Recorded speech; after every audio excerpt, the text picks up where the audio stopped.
A landing site is selected for our next Mars rover. Our InSight mission is in the home stretch of its journey to the Red Planet. And a week of celebration on the space station. A few of the stories to tell you about this week at NASA. On November 19th, we announced that after a 5-year search that included more than 60 candidate locations on Mars, Jezero Crater has been selected as the landing site for our upcoming Mars 2020 rover mission.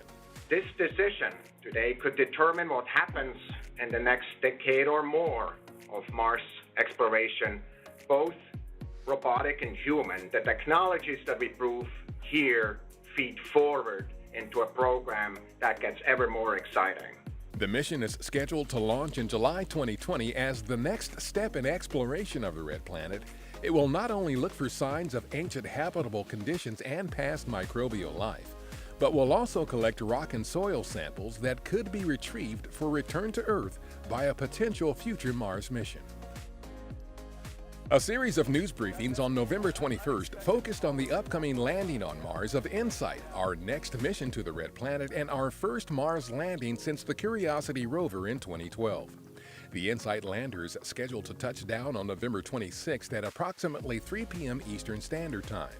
We will carry live coverage of the event on NASA television, on nasa.gov, and on the agency's social media platforms. InSight will be the first spacecraft to study the Red Planet's deep interior to help us better understand the formation of all rocky worlds, including Earth. It was a busy week full of celebration aboard the International Space Station. On November 20th, the crew celebrated the 20-year anniversary of the 1998 launch of the Russian-built Zarya module, the first element of the space station. Meanwhile, our Serena Anand-Chancellor and her space station crewmates, Alexander Gerst of ESA and Russia's Sergei Prokopyev, were busy welcoming a couple of resupply vehicles. A Russian Progress spacecraft arrived with cargo on November 18th, followed by Northrop Grumman's Cygnus cargo spacecraft, which arrived on November 19th with about 7,400 pounds of research and supplies. Anand-Chancellor and Gerst also recorded a video message to talk about the crew's plans for Thanksgiving dinner. And this is our turkey.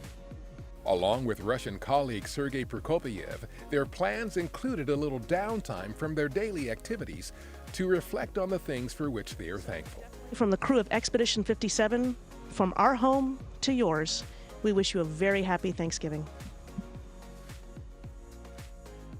That's what's up this week at NASA. For more on these and other stories, follow us on the web at nasa.gov/twan.